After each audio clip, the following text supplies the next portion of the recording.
तो टीचर्स का क्या रिएक्शन था तुम्हारे? एक्चुअली जब मैंने 12th जस्ट खत्म ही करी थी तो उसमें लाइक जो सारे टीचर्स थे उनसे तो मैं बात ही नहीं कर पा रहा था। लाइक मुझको शर्म इतनी आ रही थी कि यार 55% उनके पास जाऊंगा, उनसे बोलूँगा कि मैं CS कर रहा हूँ तो वो तो मुझे उड़ाने वाले। फिर भी घर वालों की थोड़ी सी मोटिवेशन से कि यार ठीक है सर से बात तो कर एक बार जाके, तो मेरे कोचिंग के टीचर से मैंने बात कर ली। देन ही टोल्ड मी कि तू कर सकता है, तू कर लेगा। खुद पर प्लीज़ विश्वास करें। अगर आप खुद पर विश्वास नहीं करेंगे तो कोई और आप पर विश्वास नहीं करेगा। अगर आप किसी कुएं में होते हैं तो आपको सबसे पहले खुद को कोशिश करनी है कि मैं बाहर निकाल लूँ वहाँ से।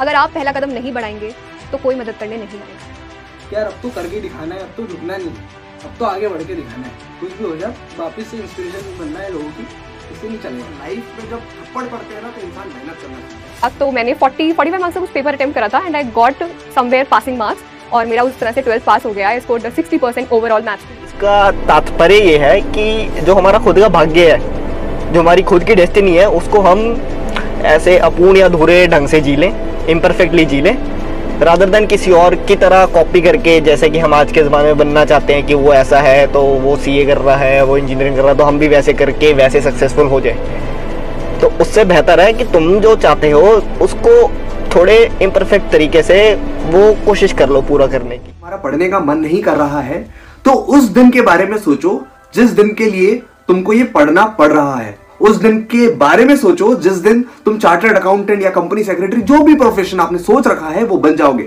उस दिन के रिजल्ट के बारे में सोचो कि यार ये सारी जो मेहनत मैं कर रहा हूं, इतनी किताबें और रातें दिन एक कर रहा हूं, अगर मैं इस टाइम नहीं पढ़ा तो शायद मुझे वापस 6 महीने बाद इंस्टीट्यूट इन्वाइट करे वापस एक पेपर देने के लिए। ऐसा लगता है कि जिसके अंदर सीखने की चाहत होती है ना, वो प्रोफेशनल एंड पर्सनल ग्रोथ हासिल कर लेता है बहुत ही कम टाइम। बंद कमरे में रहकर मैं खुद से ही डायलॉग बोलती थी, खुद ही 2 कैरेक्टर्स प्ले करती थी और खुद से ही डायलॉग डिलीवरी करती थी in English. As far you can do it, okay? Nobody can stop you from doing this. तुम्हें इससे बाहर निकलना है. You have to get out from this. Only you can improve your position and situation. Nobody is going to help you in this world. चीज़ मुझे लगती है कि हम ना खुद को एक्सेप्ट नहीं करते। हमें लगता है कि यार कहाँ हम इतने फेलियर, हम तो एकदम फेल्ड इंसान हैं और हम फेल हो गए, ये हो गया वो हो गया, हम रोते रहते हैं हमेशा। पर जिस मोमेंट पे आप खुद को एक्सेप्ट कर लेते हो ना कि ठीक है हो गई फेल, पाप थोड़ी कर दिया फेल हो के, मैं हो गई फेल तो हो गई ना, अब क्या कर सकते हैं उसके लिए। मैं इतना प्रेस्टीजियस कोर्स कर रही हूँ जहाँ रिजल्ट 10% रिजल्ट आया तो भी 90% लोग फिर अपीयर कर रहे हैं ना, उसके लिए रीअपीयर कर रहे हैं ना वो लोग। तो कहाँ से मैं कोई अकेली फेलियर थोड़ी हुई। कोर्स ही ऐसा है जहाँ पे अनसर्टेनिटी होती है थोड़ी, आपको नहीं पता रिजल्ट क्या आएगा, पर आप अपनी सेल्फ वर्थ उससे अटैच करके चलोगे। जब मैंने ये बात समझी तब चेंजेस शुरू हुए कि मैं अपनी सेल्फ वर्थ इस कोर्स के साथ अटैच नहीं कर सकती। मेरी इसके बियॉन्ड एक आइडेंटिटी है, मेरी इसके बियॉन्ड एक लाइफ है जो कि मुझे जिस पे काम करना है। And that's how I joined one of the big 4 PwC। और जो मैंने शुरू में बताया था कि जिस कॉलेजेस में मुझे एडमिशन नहीं मिला था, जिनका मैं सपना भी नहीं देख सकती थी कि मुझे उन कॉलेजेस में कभी एडमिशन मिलेगा, दिल्ली के best colleges SRCC, Dayal Singh college, Daulat Ram, उन सब में मुझे एज अ जज इन्वाइट करा गया। उनके फिनटेक इवेंट्स मैंने जज करे, साथ में मैं लोगों की हेल्प कर रही हूँ। जब भी लाइफ में लगे कि यार मैं तो बहुत गिर चुका हूँ, मैंने फेलियर फेस किया है, यहाँ से मैं कमबैक नहीं कर सकता, याद रखना you are the one who will be bouncing back। बस अपने को खुद पर बिलीव करना है। एक चीज़ हमेशा से मेरे दिमाग में थी, मुझे ऐसा लगता था कि अगर मैं एक चीज़ क्विट करके जाऊंगी ना तो मैं आगे लाइफ में, अगर मैंने एक बार क्विट करना सीख लिया तो मेरे लिए फिर क्विट करना आसान हो जाएगा। मैं शायद नई चीज़ में जाकर भी एडजस्ट करने की बजाय सोचूंगी कि छोड़ देते हैं ना, ये नहीं हो रहा, कुछ और करते हैं। ऐसा कब तक चलता रहेगा लाइफ में। तो अभी एंटर हुई हूँ तो कुछ भी करके मुझे इससे तो बाहर निकलना है, अपनी जी जान लगा के कुछ भी करके इससे बाहर निकलना है मुझे। अपने जो गोल है उसको पाना है। You need to aim at hard. जो भी हो, जो चीजें सेक्रीफाइस, जो भी चीज आपके गोल के बीच में आ रही हो, आपको कंट्रोल ऑल्ट डिलीट दबाना ही पड़ेगा। जो दोस्त तुम्हारे BCom BBA करने वाले होंगे और छोटे मोटे कॉलेज से MBA वगैरह कर लेंगे और छोटा मोटा जॉब लेने वाले होंगे फ्यूचर में, तुम उससे अलग कुछ करने वाले होंगे लाइफ में। तो तुम्हारा पाथवे अलग हो जाएगा जिससे तुम घबराओगे नहीं और बिगड़ोगे नहीं। चीजें जब डिफिकल्ट तब होती है जब आप किसी को बोलो कि मैं कर रहा हूँ कंपनी सेक्रेटरी या फिर कोई भी डिफिकल्ट कोर्स में कर रहा हूँ CA, और लोग आपको कहें कि यार तू कर भी पाएगा, तेरे इतने परसेंटेज भी है, तू इतना पढ़ भी पाएगा, डिफिकल्टी देखी है, पासिंग परसेंटेज देखा है, अटेम्प्ट्स देखे हैं उसमें। और जब आप खुद को काबिल बनाते हो और खड़े होकर बोलते हो नहीं मैं करेगा, मैं झुकेगा नहीं, तो आप अभी ये फिगर आउट करिए कि आप क्या गलतियां कर रहे हैं, उन गलतियों में ही आपको सोल्यूशन मिलेगा। यहाँ पर इस बंदे ने उतनी देर पढ़ाई करी जितनी देर ये टाइम पास करता था। और टाइम पास तो दिन भर करा था, मतलब ये दिन भर पढ़ाई करता था। मतलब जो इंसान आराम से उठता था 8-9 बजे, वो सुबह 3 बजे से लेके सुबह के 9 बजे तक सारी क्लासेस खत्म करता था। दोस्तों के साथ जो दिन भर रहता था, अब वो अपनी किताबों के साथ रहने लगा था। जब हम समाज के या हमारे आसपास जो लोग हैं उनके ओपिनियंस या उनकी एक्सपेक्टेशंस या जो हमारे पे ऑब्लिगेशंस हैं, इसको जब हमने दिमाग से निकाल देते हैं तो एक स्पेस और शांति जैसा माहौल बनता है। और जब ऐसा माहौल बनता है तब हम अपने को खुद को सुनना शुरू हो जाते हैं।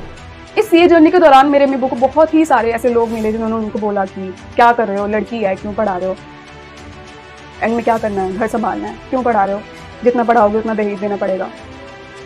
एंड वो चीज़ें मुझे बहुत ज़्यादा चुभा करती थी। मैंने हमेशा यही सोचा है कि मैं इतनी काबिल बनूं कि मेरे अम्मी अबू को कभी भी मेरी शादी में दहेज ना देना पड़े। लोग बोलते हैं कि लड़की है तो अपने माँ बाप पे डिपेंडेंट होगी। मैं कहती हूँ नहीं, लड़की होने का ये मतलब बिल्कुल भी नहीं है कि आप किसी पे डिपेंडेंट रहो। और जो रहना चाहती है वो रहे, मुझे उनसे कोई गिला शिकवा नहीं है। वो जो चाहती है वो कर रही है, वो उसमें खुश है। लेकिन जो अपना नाम कमाना चाहती है, अपनी पहचान बनाना चाहती है, उनको कभी भी रोकना नहीं चाहिए, उनको हमेशा सपोर्ट करना चाहिए। ऐसी एक चीज़ जो मैंने सीखी कि अगर तुम्हें कुछ अलग करना है, अलग रास्ते पे चलना है, तो वहाँ तुम्हें अकेले ही चलना पड़ेगा। शुरू में ज़रूर फैमिली एंड फ्रेंड्स सपोर्ट कर देते हैं, बट लंबे समय में वो भी नहीं करते क्योंकि उन्हें रिजल्ट्स नहीं दिखते। तो आपके पास दो ही ऑप्शन बचते हैं फिर, या तो क्विट कर जाओ और पुरानी अपनी लाइफ में वापस आ जाओ, जैसा वो समाज चाहता है, जैसा बोलता है वैसा करो, या नए तरीके ढूंढो और खुद को इंडिपेंडेंट बना लो, हर तरीके से इंडिपेंडेंट बना लो। दूसरी चीज़, लाइफ में कभी भी गिव अप ना करें, कोशिश करते रहें। जो भी लाइफ में चीज़ें हो रही हैं वो हमें एक हमारा हायर सेल्फ है उसकी तरफ ले जाने की जर्नी है पूरी। जो भी स्ट्रगल्स आते हैं, जो भी आप लाइफ में चीज़ें आपके हिसाब से जब नहीं जाती हैं, वो चीज़ें आपको कॉन्स्टेंटली कुछ सिखाना चाह रही है। मेरी 9 साल की जर्नी मुझे कॉन्स्टेंटली ये सिखा रही थी कि नेहा खुद पर विश्वास करो, अपने डिसीजंस पर विश्वास करो, जो मैं नहीं कर रही थी। और उसकी वजह से मैं कॉन्स्टेंट वो फेलियर फेस कर रही थी।